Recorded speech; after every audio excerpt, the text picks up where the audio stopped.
Okay, if you sell coaching and consulting as a business owner, as the entrepreneur, this is a number, a metric that's going to be really important for you that I kind of came up with, and it's the rule of 30%. Basically, with coaching and consulting, the main cost to you as the business owner is the cost of acquisition.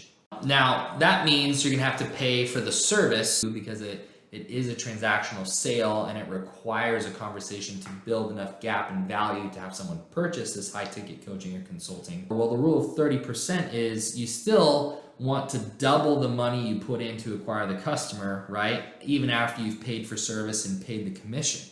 So if you want to make 6K, right, you shouldn't want to pay more than 3K to get the customer, so that way you're at least still doubling your money after paying all costs. That's the rule of 30%. So you have a 10K product, if your cost of acquisition is above 3K, marketing's broken, something's wrong, right? If it's 5K, if it's above 1,200, something's wrong. So the rule of 30%.